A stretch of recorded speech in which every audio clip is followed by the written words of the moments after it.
날씨가 대단히 무덥지요. 무더운 날씨지만은 이제 얼마 지나면 선선한 바람이 불이라 생각하고 건강에 유의하시기 바라겠습니다. 세상에는요, 세상을 살아가는 사람들 가운데 두 종류의 사람들이 있어요.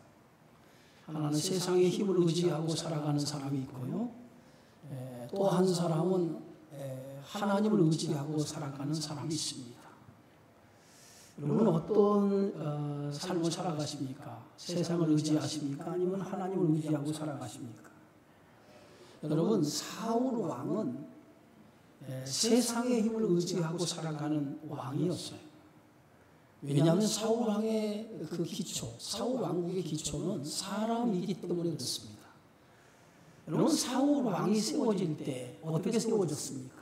사람들이 우리에게도 왕을 달라, 왕을 세워달라, 이렇게 사람들이 요구에 의해서 하나님께서 마지못해 세운 왕이 사울 왕이었습니다. 그래서 사울 왕의 기초는 사람이었어요. 사울 왕이 마지막 죽는 순간을 보세요. 사울 왕이 어떻게 죽습니까? 자기의 칼에 엎드려서 스스로 자결하여 자기 생명을 끊어요. 마지막까지 자기 운명을 하나님 앞에 맡기는 것이 아니라 자기에 의해서 자기 운명을 결정하는 것을 보게 되어지죠. 이것은 사울 왕은 철저하게 자기 중심의 삶을 살아가는 사람이었다라고 하는 것을 우리가 알 수가 있어요. 사울 왕은 이스라엘 나라의 초대 왕이었어요. 하나님께서 사울 왕을 세우면서 하나님께서 사울 왕에게 주신 말씀이 어떤 말씀이냐면, 하나님의 명령을 따르고 내 목소리를 청종하면 내 나라가 길 것이다. 그런데 사울 왕은 끝까지 마지막 죽는 순간까지 하나님의 목소리를 듣지 아니하고 하나님의 명령을 따르지 않았어요. 결국은 사울 왕은 비참하게 최후를 맞이하게 되어집니다. 이제 사무엘하가 시작이 되죠. 이 사무엘하의 시작은 사울 왕의 죽음으로부터 시작이 되어져요. 원래 사무엘상과 사무엘하는 한 권의 책입니다. 나눠진 책이 아니에요. 한 권의 책인데 사울의 죽음을 기점으로 해서 사무엘하가 시작이 되는 거예요. 어찌 보면 사울의 죽음은 새로운 시대의 시작을 의미한다라고 볼 수 있습니다. 그 시작은 바로 다윗 왕국의 출발이죠. 자, 오늘 말씀은 다윗 왕국의 출발하기 전에 사울의 죽음에 대한 예도가 오늘 본문의 말씀이에요.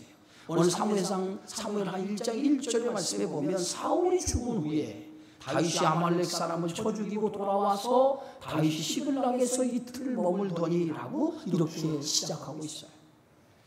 블레셋 광백들의 반대로 인해서 다윗은 자기의 족 이스라엘과 전쟁에 참여할 그 위기에서 벗어나서 자신의 거주지인 블레셋 땅 시글락으로 돌아오게 되어지죠. 시글락으로 돌아와 보니 엄청난 일이 벌어졌던 것을 발견하게 되어지죠. 시글락이 불타고 성읍이 다 불타고 자신들의 가족들이 다 아말렉 족속에 의해서 포로로 끌려가고 모든 재산이 약탈당하는 것을 목격하게 되어져요. 그 일로 인해서 다윗을 추종하는 사람들이 마음에 분노가 일어나서 다윗을 향해 돌을 들어 치려고 하죠. 그때 다윗이 백성들의 마음을 진정시키고 하나님께 물어요. 하나님, 아말렉 사람을 뒤쫓아가면 그들을 따라잡을 수 있겠습니까? 라고 하나님 앞에 묻습니다. 그랬더니 하나님께서 다윗의 기도를 응답하여서 뒤쫓아가라. 뒤쫓아가면 그들을 추격할 수 있다라고 하나님의 응답을 받습니다. 그래서 다윗은 하나님의 응답을 받고 600명의 군사를 소집을 해서 그 군사를 이끌고 그 아말렉을 뒤쫓아 추격하기 시작합니다. 그런데 부솔 시내라고 하는 곳에 이르자 200명의 군사가 지쳐서 따라오지 못하는 거예요. 그래서 부솔 시내에 200명의 군사를 놔두고 나머지 400명의 군사를 데리고 아말렉 족속을 추격하기를 시작을 합니다. 그래서 아말렉 족속의 진영에 이르게 되어지죠. 그랬더니 그들이 이제 시글락을 침탈한 그것을 가지고 축제를 벌이고 있는 상황에 다윗의 군사 400명이 가서 아말렉 족속을 무참하게 무찌르죠. 그리고 빼앗겼던 것을 다 되찾고 그리고 전리품까지 챙겨서 돌아옵니다. 돌아오는데 부솔 시내에 다시 도착을 합니다. 부솔 시내에 도착할 때 200명의 뒤쫓아 함께 전쟁에 참여하지 못한 나고들 200명이 다윗의 군대를 맞이하게 됩니다. 그때의 다윗은 그 아말렉 족속을 점령을 해서 그들에게 찾아왔던 모든 전리품을 그 전쟁에 참여한 자나 참여하지 못한 사람들에게 골고루 다 배분을 해주죠. 그리고 난 다음에 다윗은 자신의 망명지인 시글락이라 블레셋 땅 시글락으로 다시 돌아옵니다. 이제 시글락에 돌아와서 3일째, 사흘째 되는 날이었어요. 오늘 성경 말씀 2절에 보면 이렇게 성경을 기록합니다. 사흘째 되는 날에 한 사람이 사울의 진영에서 나왔는데 그의 옷은 찢어졌고 머리에는 흙이 있더라. 그가 다윗에게 나와 땅에 엎드려 절하매. 지금 이스라엘과 블레셋은 길보아라고 하는 곳에 전쟁을 벌이고 있었어요. 그런데 전쟁 중에 사울의 진영에서 한 사람이 나와 다윗을 찾아온 거예요. 그런데 그의 형색을 보니까 그 형색이 뭐예요? 옷은 찢어져 있고 머리에는 흙이 묻어 있었다는 거예요. 여러분, 이 모습은 어떤 모습이냐면 죽음을 예도하는 모습이었어요. 당시 사람이 죽으면 옷을 찢거나 머리에 흙이나 재를 뒤집어 써서 죽음을 예도하는 그러한 것이 당시에 사람들이 죽은 사람을 예도하는 그러한 모습이에요. 다윗이 그 청년을 보고 그에게 물어요. 어디서 왔느냐? 너는 어디서 왔느냐? 라고 물으니까 그가 대답하기 이스라엘 진영, 전쟁 중에 이스라엘 진영에서 내가 도망쳐 왔다라고 그렇게 다윗에게 말하죠.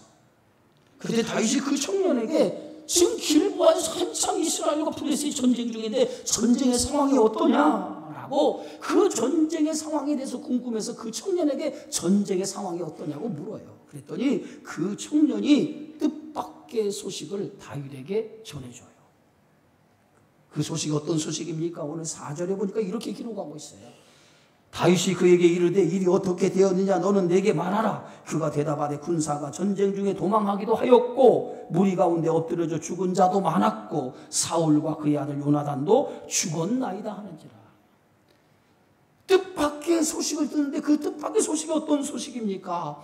오늘 사울, 이스라엘 나라 왕인 사울이 죽고 그의 아들 요나단도 전쟁 중에 죽었다고 하는 소식을 전해듣게 되어집니다.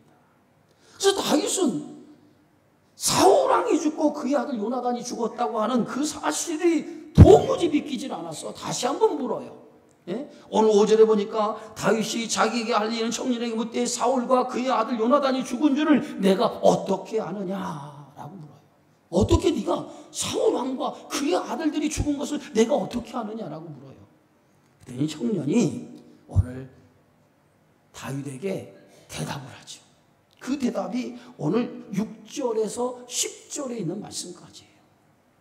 여러분 함께 읽어볼까요? 그에게 알리는 청년이 이를 때 내가 우연히 길보아 산에 올라가 보니 사울이 자기 창에 기대고 병거와 기병은 그를 급히 따르는데 사울이 뒤를 돌아 나를 보고 부르시기로 내가 대답하되 내가 여기 있나이다 한즉 내게 이르되 너는 누구냐 하시기로 내가 그에게 대답하되 나는 아말렉 사람이니이다 한즉 또 내게 이르시되 내 목숨이 아직 내게 완전히 있으므로 내가 고통 중에 있나니 청하건대 너는 내 곁에 서서 나를 죽이라 하시기로 그가 엎드려진 후에는 살 수 없는 줄을 내가 알고 그의 곁에 서서 죽이고 그의 머리에 있는 왕관과 팔에 있는 고리를 벗겨서 내 주께로 가져왔나이다 하니라.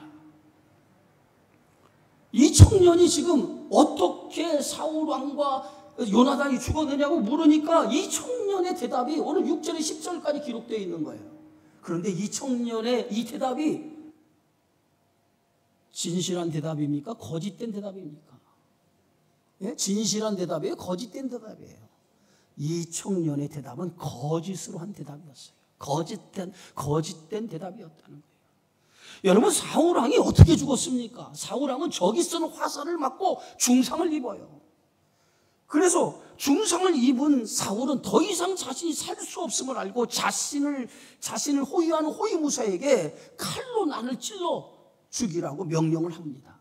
그랬더니 그 호위무사가 그 사울왕의 명령을 따르지 아니하여, 그랬더니 사울왕이 자기의 칼을 빼어서 스스로 그 칼에 엎드려 자결해 죽어요.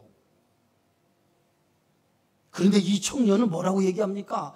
부상을 입은 사울왕이 살 수 없음을 알고 자신을 향해 죽여달라고 하니까 내가 살 수 없음을 알고 사울왕을 칼로 찔러 죽였다고 이렇게 얘기하죠.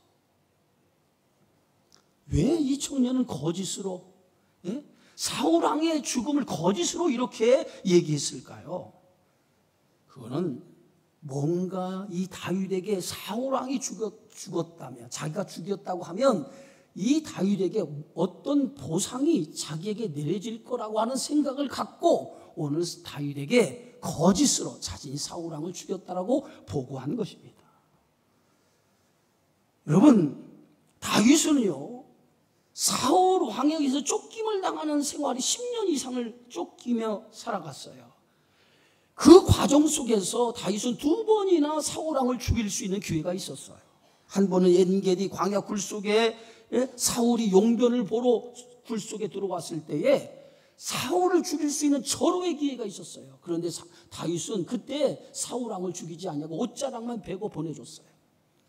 또 한 번은 십광야에서, 그 십광야 진영 가운데에 사울 왕이 누워있고 그 옆에 사울 왕을 호위하는 무사들이 함께 누워 자고 있을 때 몰래 그 진영에 숨어 들어가서 오늘 사울을 죽일 수 있는 기회가 있었어요. 그런데 그때도 다윗은 사울을 죽이지 않냐고 창과 물병만 조용히 가지고 나왔어요. 다윗은 이처럼 2번이나 자신의 정적인 사울왕을 죽일 수 있는 기회가 있었어요. 그런데 다윗은 그를 죽이지 않았어요. 왜 죽이지 않았습니까? 하나님이 기름 부어 세운 왕을 내가 죽일 수 없다는 거예요. 하나님이 기름 부어 세운 사람인데 내가 어떻게 그 기름 부어 세운 자를 내가 죽일 수 있느냐는 거예요. 그래서 2번에 걸쳐서 사울을 죽일 수 있는 기회가 있음에도 사울을 죽이지 않았어요. 다윗은 하나님의 주권을 믿었어요. 주권. 아무리 사울왕이 자신을 죽이려 해도 그는 누굽니까? 하나님의 기름 부어 세운 왕이었다는 거예요. 하나님이 기름 부어 세운 왕을 내가 어떻게 죽일 수 있느냐는 거예요. 그를 죽이는 것은 하나님의 뜻에 반한 행동이라고 생각했다는 거예요. 여러분, 대부분의 사람들은 자신의 생각이나 자신의 뜻을 더 우선하며 살아가요. 내 생각, 내 뜻이 더 우선해요. 그러나 다윗은 자신의 뜻보다, 자신의 생각보다 하나님의 뜻, 하나님의 말씀이 더 우선했다는 거예요. 그게 다윗의 신앙이에요. 자기 뜻보다도 자기 생각보다도 하나님의 뜻이 더 우선되어지는 삶, 이게 다윗의 신앙이고 다윗의 삶이었다는 거예요. 이런 믿음을 가졌기 때문에 하나님께서 다윗을 누구보다도 사랑했던 것을 보게 되어지죠. 아말렉 청년은 다윗에게 찾아와 사울의 죽음을 알리죠. 그런데 다윗은 그 사울이 죽었다고 하는, 사울왕이 죽었다고 하는 그 소식을 듣고 예통하며 저녁 때까지 아무 음식도 먹지 않고 슬퍼하는 것을 보게 되어지죠. 오늘 11절 12절에 보면 성경은 이렇게 말합니다. 이에 다윗이 자기 옷을 잡아 찢으며 함께 있는 모든 사람도 그러하고 사울과 그의 아들 요나단과 여호와의 백성과 이스라엘 족속이 칼로 죽었음을 말미암아 저녁 때까지 슬퍼하며 울며 금식합니다. 여러분, 사울왕이 자신을 죽이려고 했던 사람 아니에요. 그러면 어떻게 보면 사울왕의 죽음은 다윗에게 대단한 기쁨이었을 거예요. 이제는 더 이상 망명길, 이 블레셋 땅에 숨어 지내지도 않아도 돼요. 더 이상 도망할 이유도 없어요. 사울왕 때문에 얼마나 많은 시간 동안 고통의 시간을 보내야만 했습니까? 그런데 다윗은 사울왕이 죽었다는 그 소식을 듣고 그는 진심으로 슬퍼하며 외통하며 아무 음식도, 아침부터 저녁까지 아무 음식도 먹지, 식음을 전폐했다고 기록하고 있어요. 심지어 다윗은 그것으로 끝나지 않냐고 사울왕의 죽음에 대한 조사까지 지어서 예가를 부르는 것을 보게 되어지죠. 그게 몇 절입니까? 오늘 성경은 사무엘하 17절부터 마지막까지는요, 사울왕의 죽음에 대한 슬픔을 담은 예가, 조사가 다윗이 지은 조사가 기록되어져 있어요. 그만큼 사울왕의 죽음에 대한 슬픔을 오늘 다윗은 애통하고 있었던 것을 보게 되어지죠. 비록 사울왕이 자신을 죽이려고 했지만은 다윗은 사울왕을 존중했고 그리고 사랑했다는 거죠. 다윗은 원수까지도 사랑하라고 하신 하나님의 말씀을 몸소 실천한 사람 가운데 한 사람이에요. 여러분, 예수님이 우리에게 가르쳐 주신 그러한 말씀 가운데 하나가 원수까지도 사랑하라고 했어요. 용서에 대해서 가르칠 때는 70번씩 7번씩 용서하라고 그랬습니다. 70번씩 7번까지 용서하라고 하는 것은 용서는 끝이 없다는 거예요. 끝까지 끊임없이 용서하라는 거예요. 바울은 로마서 5장 8절에 우리가 아직 죄인 되었을 때에 그리스도께서 우리를 위하여 죽으심으로 하나님께서 우리에 대한 자기의 사랑을 확증하셨다라고 이렇게 말합니다. 우리가 죄인 되었을 때에 하나님은 우리를 사랑하신 것이 십자가에서 우리를 사랑하신 그 사랑을 보여주었다는 거예요. 만약 우리 죄를 위해서 예수님이 십자가에 죽으시지 않았다면 우린 여전히 죄 가운데 살았을 것이고 우리 죄가 용서받지 못했을 거예요. 그런데 죄인된 우리를 하나님이 사랑하셔서 우리를 위해서 십자가에 죽으신 거예요. 그래서 십자가는 뭡니까? 우리를 사랑하신, 사랑을 확정하신 자리, 그 자리가 뭐예요? 십자가예요. 우리가 십자가를 보면서 하나님이 나를 사랑한 그 사랑의 그 확증을 깨닫는 은혜가 있기를 주의 이름으로 축원합니다. 왜? 그 십자가가 나를 사랑한 하나님의 사랑, 그 사랑이 확증된 장소가 십자가이기 때문에. 다윗은 하나님의 사랑을 받은 자였어요. 하나님의 사랑이 얼마나 큰지, 자신과 같은 사람을 하나님이 사랑한 그 사랑이 얼마나 큰지를 알았기 때문에 자신을 죽이는 정적이었지만, 자신을 죽이려고 하는 정적이었지만 그 사울까지도 끝까지 사랑했던 것을 봅니다. 그 사랑을 가졌기 때문에 다윗은 사울 왕의 죽음을 예도할 수 있었고 그 죽음에 대해 슬퍼할 수 있고 그 죽음에 대해서 애통할 수 있었다는 거예요. 자, 다윗은 사울 왕의 죽음을 전해준 청년에게 이렇게 물어요. 오늘 13절의 말씀입니다. 다윗이 그 소식을 전한 청년에게 묻되 너는 어디 사람이냐? 대답하되 나는 아말렉 사람 곧 애국인의 아들이니이다. 그 청년에게 너는 어디 사람이냐라고 물어요. 그랬더니 그 청년이 이렇게 대답하죠. 나는 아말렉 족속입니다. 아말렉 족속. 이 청년은 아말렉 사람이었어요. 여러분, 아말렉 사람이 어떤 사람입니까? 지금 다윗이 시글락에, 블레셋 땅 시글락에 정착하고 있을 때, 망명하고 있을 때 오늘 다윗이 없는 틈을 이용해서 아말렉 족속이 쳐들어와서 성읍을 불태우고 모든 가족을 포로로 끌려가고 재산을 약탈해 간 사람이 누구예요? 아말렉 족속이에요.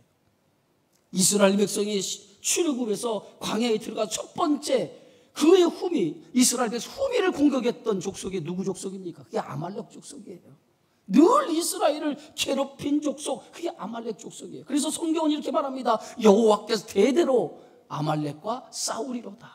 그 아말렉 족속은 끝까지 싸워야 할 대상이라고 하나님께서 말씀하셨어요. 그런데 그 소년이 누구예요? 그 청년이 누굽니까? 아말렉 족속이라는 거예요. 다윗은 아말렉 청년을 향해 이렇게 말합니다. 내가 어찌하여 손을 들어 여호와의 기름 부음 받은 자를 죽이기를 두려워하지 아니하였느냐.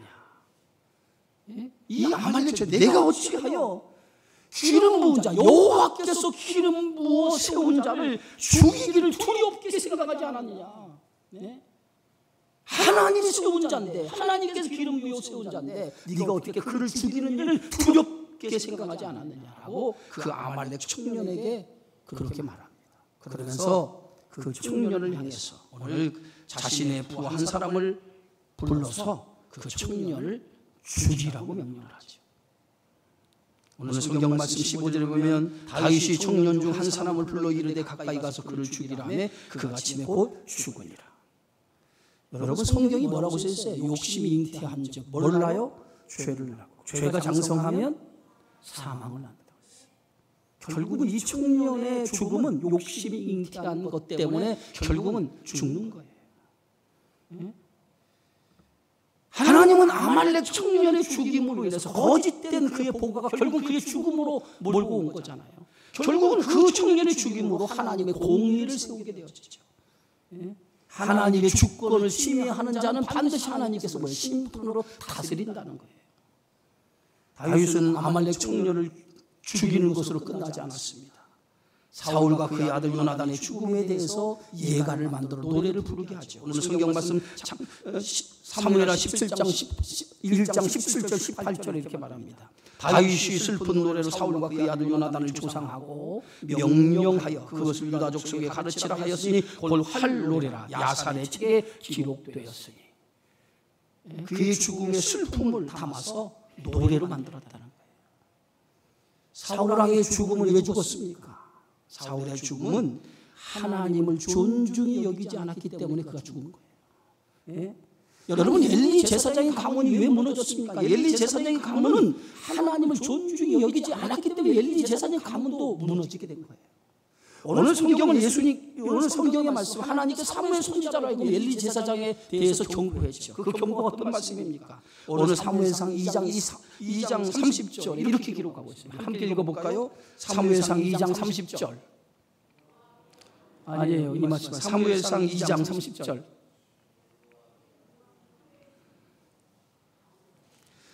그러므로 이 말 없습니까? 사무엘 하를 말고 사무엘상이요. 제가 읽습니다. 그러므로 이스라엘 하나님 나 여호와가 말하노라. 내가 전에 내 집과 내 조상의 집이 내 앞에 영원히 행하리라 하였으나 이제 나 여호와가 말하노라. 결단코 그렇게 하지 아니하리라. 나를 존중히 여기는 자를 내가 존중히 여기고 나를 멸시하는 자를 내가 경멸하리라. 하나님께서 이 엘리 제사장의 자식들이 하나님의 뜻을 거스리고 불의한 일을 행하니까 하나님께서 엘리 제사장에게 경고하는 거예요. 뭐라고 경고했어요? 나를 존중히 여기면 내가 너를 존중히 여길 것이다. 그러나 나를 경멸하면 내가 너를 경멸하리라. 여러분, 하나님은 자신을 존중히 여기는 자를 존중하지만은 자신을 존중히 여기지 않는 자를 하나님도 경멸하신다는 거예요. 하나님은 어떤 분인가? 행한 대로 갚으신 하나님.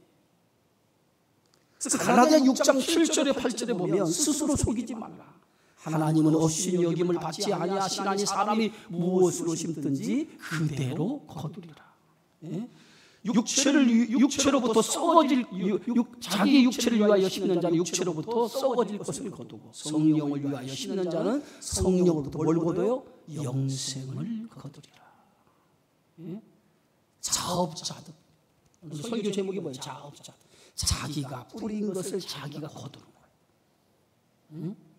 육체를 위해서 살면 육체로부터 썩어질 것을 거두지만 성령을 위해 심으면 성령으로부터 영생을 거두며 살게 되어져 있다는 거예요. 성도는 현재를 위해 살아가는 사람이 아니에요. 오늘만을 위해 살아가는 사람이 아니에요. 마지막을 위해서 살아가는 사람이 성도예요. 네? 우리는 마지막 그때가 언제입니까? 하나님 앞에 섰을 때 선악간에 하나님의 심판을 받을 때에 그때가 있다는 거예요. 그래서 그때를 위해서 살아가는 거예요. 현재 그때 마지막 때를 위해서 살아가는 사람들이 바로 성도인 거예요. 죽음은 끝나는 것이 아니라 죽음은 영원한 하나님의 심판이 기다리고 있는 거예요. 그때를 위해서 살아가는 사람이 성도인 거예요. 응? 그때 우리가 하나님 앞에 갔을 때는 변명할 것도 없어요.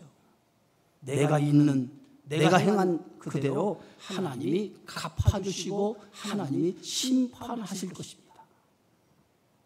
하나님은 지금도 우리의 삶을 저울로 달아보고 있어요. 응? 여러분, 바벨론 벳사살 왕이 귀족 1,000명 함께 왕국에서 잔치를 벌이고 있었어요.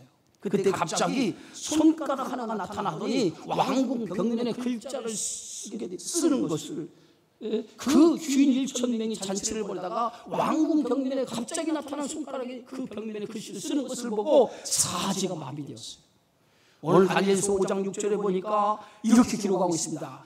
이에 왕이 즐기던 얼굴빛이 변하여 그 생각이 번민하여 넓적 다리가 녹는 듯하고 그의 무릎이 서로 부딪힌지라. 얼마나 놀랐으면 그들이 손가락 하나가 왕궁 벽면에 글을 쓰는 거 보고 놀라가지고 잔치를 벌다가 그들이 사지가 마비되는 일이 일어난 거예요. 예? 그래서 벳사살 왕은 왕궁 벽면에 쓰인 그 글자를 해석하기 위해서 바벨론의 모든 지혜자를 다 불러 모았습니다. 박사, 술사, 점쟁이 할 것 없이 모든 지혜자를 다 다 불러 모아가지고 왕궁 벽면에 쓰인 글자를 해석하게 했어요. 그런데 아무도 그 글자를 해석하는 사람이 없는 거예요. 그때 왕이 도대체 이 글씨가 도대체 무슨 내용인가 근심하고 있을 때에 왕비가 왕궁에 들어옵니다. 그래서 왕이 근심하는 그 모습을 보고 그 왕비가 다니엘을 추천해요. 느부갓네살 선왕 때부터 있었던 지혜로운 사람 다니엘은 이 글씨를 해석할 수 있을 겁니다 하고 다니엘을 추천하죠. 그래서 이 벳사살 왕의 부름을 받고 다니엘이 왕 앞에 서요. 그때 왕이 도대체 이 왕궁 벽면에 쓰인 글자가 도대체 무슨 내용이냐라고 다니엘에게 해석하라고 하죠. 네, 왕궁 벽면에 쓰인 글자가 어떤 글자였어요? 예? 메네 데겔 우바르신이라고 한 것이었어요. 메네 데겔 우바르신. 예? 이 메네라고 하는 것을 이제 다니엘이 해석하는데, 메네는 뭐냐? 하나님이 왕의 나라를 세워보니까 이제 더 이상 이 왕의 나라는 끝이 났다는 거예요. 데겔이 뭡니까? 데겔은 왕을 저울에 달아봤다는 거예요. 하나님이 왕의 저울을 달아보니까 왕이 저울에서 부족함을 보였다는 거예요. 그리고 베레스는 뭐냐? 왕의 나라가 이제부터 나누어질 거라는 거예요. 메대와 바사로 나누어져서 이제 왕의 나라는 멸망할 거라는 거예요. 이것이 왕궁 벽면에 쓰이는 그러한 뜻이었어요. 그런데 그날 밤에 이 벳사살 왕은 암살을 당하고 죽고 말아요. 그래서 나라가 무너져 버리고 메대와 바사가 새로운 나라가 등장을 해요. 정확하게 뭐예요? 이 벳사살 왕의 행적을 하나님이 달아보았다는 거예요. 달아보니까 하나님의 심판을 받을 수밖에 없는 행적을 가졌다는 거예요. 그래서 하나님이 심판을 받은 거예요. 하나님은 어떤 분이에요? 우리의 삶을 들여다보고 계시다는 거예요. 들여다보고 계시는 거예요. 자, 우리 계시록 20장 12절입니다. 자, 다 같이 한번 읽어봅시다. 또 내가 보니 죽은 자들이 큰 자나 작은 자나 그 보좌 앞에 서 있는데 책들이 펴 있고 또 다른 책이 펴졌으니 그 생명책이라. 죽은 자들이 자기 행위를 따라 책들에 기록된 대로 심판을 받으니. 여기 뭐가 써 있어요? 예? 죽은 자들이 큰 자나 작은 자나 보좌 앞에 다 서 있었다는 거예요. 보좌가 뭐냐? 하나님이 앉으신 그 보좌 옆으로 다 서 있었다는 거예요. 그런데 거기에 책들이 펴 있는데 그 책 가운데 생명책이 펴 있고 또 다른 책이 펴 있는데 이건 그들의 행위를 기록한 책들이 펴져 있었다는 거예요. 그런데 그 행위에 기록한 책에 써 있는 대로 심판을 받았다는 거예요. 여러분, 하나님을 존중히 여기면 하나님도 여러분을 존중히 여겨요. 그러나 하나님을 존중히 여기지 않으면 하나님도 여러분을 존중히 여기지 않는다는 걸 명심해야 돼요. 사울왕이 왜 죽었습니까? 사울왕은 40년 동안 이스라엘을 통치하는 왕이었어요. 40년 동안 하나님을 존중히 여기질 않았어요. 모든 삶의 모든 기초가 자기 중심이었고 세상 중심이었어요. 결국은 자기 중심, 세상 중심으로 살아갔던 사울왕 마지막 죽는 날까지도 최후를 맞이할 때도 그는 비참하게 죽어요. 그게 사울왕의 생애였어요. 하나님은 어떤 삶을 원하십니까? 하나님을 존중히 여기는 자의 삶을 원하세요. 그런 사람은 하나님이 그 인생을 책임져 주고 그 인생을 복된 인생으로 마지막 하나님의 영생의 자리까지 이끄시는 축복이 있는 줄 믿습니다. 그런 믿음의 삶을 살아가는 저와 여러분의 삶이 되어지기를 주님의 이름으로 축원합니다. 기도합시다. 하나님 은혜 고맙습니다. 하나님을 존중히 여길 때 하나님